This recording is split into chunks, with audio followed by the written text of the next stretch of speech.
Vamos a establecer una línea comparativa entre cómo yo utilizo la asociación libre aplicada a la creatividad en general, a la escena y a la improvisación en particular, y cómo se utiliza la asociación libre en el campo psicoanalítico. Ambas aplicaciones tienen consecuencias directas en la vida cotidiana, pero por caminos diversos. Te vas a sorprender por las diferencias, pero mucho más te vas a sorprender por las coincidencias.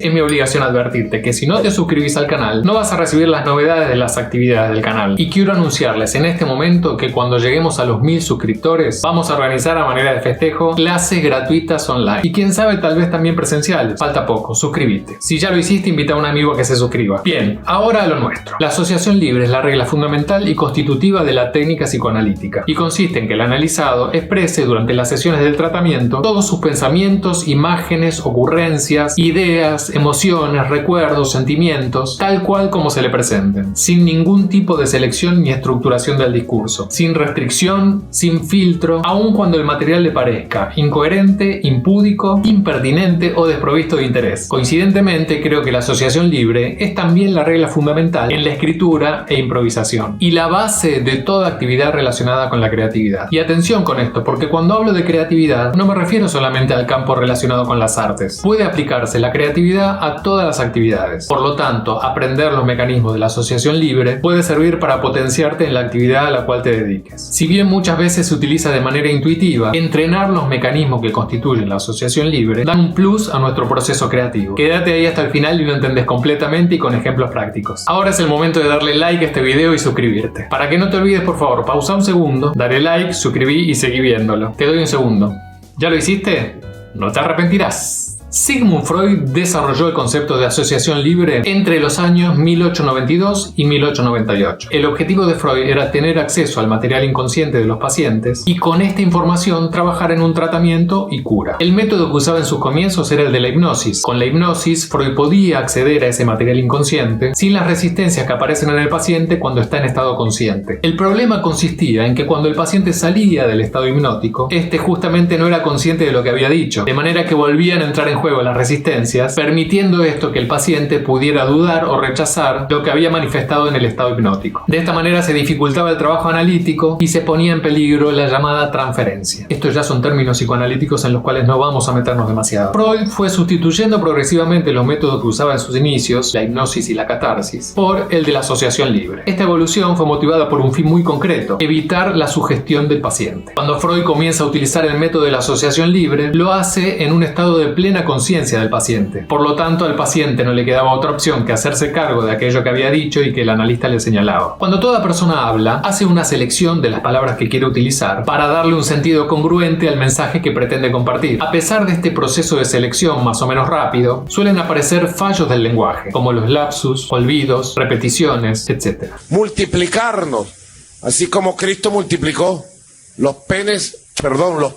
Y ahora, con el apoyo del narcotráfico, del ejército, fortalecemos la lucha contra el narcotráfico. El plan se llama a rodar mi amor, ¿viste? A rodar, ¿viste? A rodar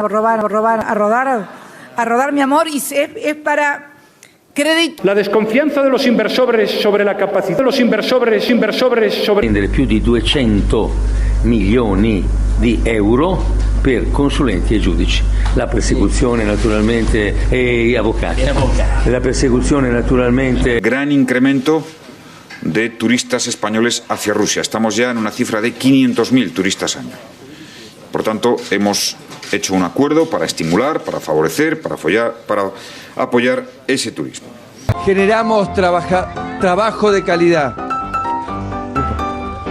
Estos fallos, fuera del contexto terapéutico, no suelen ser analizados. Sin embargo, en un contexto psicoanalítico tienen mucha importancia. Precisamente en un contexto psicoanalítico se entiende que estos fallos son una manifestación del inconsciente. Es como si de alguna manera el contenido traspasara la barrera defensiva de la persona. Obviamente, cuando una persona comienza a crear una historia, improvisa un discurso o una escena, también aparecen estos fallos: lapsus, olvidos, repeticiones, etc. Para diferenciarlo de los términos psicoanalíticos, yo lo llamo accidentes. Estos accidentes son enseguida percibidos reconocidos por el espectador o por quien esté observando desde afuera, director, compañeros o cualquier mirada circunstancial. Una parte de mi técnica consiste en entrenar y agudizar también la percepción de estos accidentes por quienes están involucrados en la actividad y no meramente observando. Si les interesa que haga un video dedicado exclusivamente a accidentes para la creatividad, déjenmelo saber en los comentarios abajo de este video. Si llegamos a 50 comentarios pidiéndolo, juro que lo voy a hacer. Con la asociación libre en el campo psicoanalítico, sucede que el paciente, al verse liberado por el terapeuta de sus propios controles y ajeno a toda exigencia de darle a sus ideas un sentido lógico, se encuentra en el estado propicio para dejarse llevar libremente por todo aquello que le viene a la mente. Se libera de esta manera, decíamos, lo inconsciente. Adquiere fuerza, asocia, aflora, la barrera defensiva, las resistencias son franqueadas y es posible entonces tener acceso al material inconsciente. En este sentido sucede exactamente lo mismo en el ámbito de la creatividad. La asociación libre da acceso a material inconsciente que en nuestro caso es utilizado para generar situaciones que sorprendan y se aparten de una lógica lineal y predecible. Todas estas situaciones nos llevan por supuesto de manera directa al campo creativo. En psicoanálisis, para lograr que el paciente entre en estado de asociación libre, es decir, para que comience a asociar ideas de manera libre, se genera un ambiente relajado, generando así el material necesario para un posterior análisis por parte del terapeuta. Aunque esta técnica muchos terapeutas en la actualidad la han dejado de utilizar, en principio el propio Freud utilizaba la posición horizontal, el célebre diván, para que el paciente se pudiera liberar y poner así en palabras las ideas que le venían a la mente. Como elemento fundamental para completar el ambiente relajado, el terapeuta se situaba fuera del campo visual del paciente, para que éste no se sienta juzgado. En esta dinámica el funcionamiento es estático. La palabra, qué se dice, es lo que importa para el posterior análisis. Cuando nos trasladamos a lo que es de nuestro interés, es decir, el trabajo que realizamos para que aflore la creatividad, la actuación y en particular la improvisación escénica, encontramos similitud en el objetivo de conseguir un clima relajado y de confianza para lograr que aparezca la asociación libre y de esta manera el material inconsciente, pero los medios para obtenerlo necesariamente deben ser diferentes. Mientras que en el ámbito psicoanalítico la confianza tiene solo la dirección paciente-terapeuta, en nuestra actividad tiene varias direcciones dependiendo del tamaño del grupo con el que se esté trabajando. Como decíamos, el método de generar confianza en el psicoanálisis generalmente es estático, la imagen de la que hablábamos del paciente en el diván o sentado y el terapeuta fuera de su campo visual. Cuando trabajo con un grupo de personas, necesariamente debo generar ese clima de confianza con el cuerpo en acción o a través de, resumiéndolo en 2 palabras, el juego. Cuando uno juega se olvida de su conciencia, está entregado a ese juego, apasionado y comprometido física y mentalmente. Los juegos que propongo, por supuesto, involucran cuerpo y mente y provocan los accidentes de los que hablábamos antes. Puedo hacer muchos videos explicando juegos de improvisación, de hecho muchos he hecho ya. Puede ser muy divertido hacerlos, pero lo más importante es que el alumno comprenda a qué se apunta con cada juego, con cada ejercicio, con cada trabajo. Y quien está a cargo no solamente debe explicar en qué consisten las reglas de ese juego, sino que también debe entender cabalmente a qué apunta cada ejercitación. Muchas veces personas que llevan adelante clases se centran en sí mismas y no tanto en lo que el estudiante necesita saber. En la vida una persona es lo que hace y no lo que dice. Según mi punto de vista, en una escena o en una historia es exactamente lo mismo. El personaje es más lo que hace que lo que dice. Otra diferencia con el ámbito psicoanalítico en la utilización de la asociación libre es el objetivo. ¿Para qué se realiza? Como decíamos antes cuando hablamos de creatividad en general y de escritura, improvisación y artes escénicas en particular, la asociación libre la uso para que aflore la creatividad y potenciarla. A diferencia del psicoanálisis que la utiliza para que aflore el inconsciente en pos de un posible tratamiento para una cura. Si bien los efectos secundarios del entrenamiento creativo pronto se ven reflejados en la vida cotidiana, en principio en mis entrenamientos no se apunta directamente a este resultado en la vida cotidiana, sino que nos centramos en optimizar, por decirlo de alguna manera, el funcionamiento creativo. Aunque he también aplicado estos mecanismos de manera directa en otros ámbitos que no tienen que ver con el arte, con resultados increíbles. Ya haré un video al respecto. Decíamos entonces que al igual que en esa imagen relajada, aunque estática, que se conoce del psicoanálisis clásico, el ambiente que debe ser generado en una clase para que fluya y surja la asociación libre también debe ser relajado. Un clima ameno de diversión y sin juzgamiento. El accidente del que hablamos no solo debe ser permitido, sino que debe ser festejado. Este clima lo genero a partir de juegos en los cuales el error es necesariamente parte de la dinámica. Es decir, no hay forma de hacerlos sin que aparezca ese accidente. En general sucede que ese fallo o accidente va rotando entre todos los participantes. En la dinámica del entrenamiento, esto muestra con total claridad, al momento de practicar el ejercicio, que todos nos equivocamos en algún momento. Esto genera un clima de confianza mutua que permite avanzar en otros aspectos técnicos. Como consecuencia de esta práctica, y a medida que el ejercicio se transita reiteradamente, el accidente va siendo cada vez menos frecuente. En este punto generalmente ajusto las consignas para seguir provocándolo y que siga apareciendo ese accidente. Se trata de acostumbrarse a que el equívoco es y será parte de la dinámica. Y se trata también de comenzar a ver qué sucede a partir de eso, como en la vida misma, ¿no? La asociación libre es la base de toda construcción creativa. Propicia que una idea derive en otra, y esta en otra, y esta en otra, generando una cadena infinita de ideas. Estamos trabajando con el inconsciente, pero para fines creativos. En el inconsciente se encuentran las propuestas que generan sorpresas y conexión con lo profundo de cada uno. Cuando este aflora, ya sea a través de una máscara, un personaje, una situación, etc., aparecen miradas realmente singulares y aparece entonces lo realmente auténtico, limpio de otras máscaras, las máscaras que tienen que ver con lo social y lo aparente.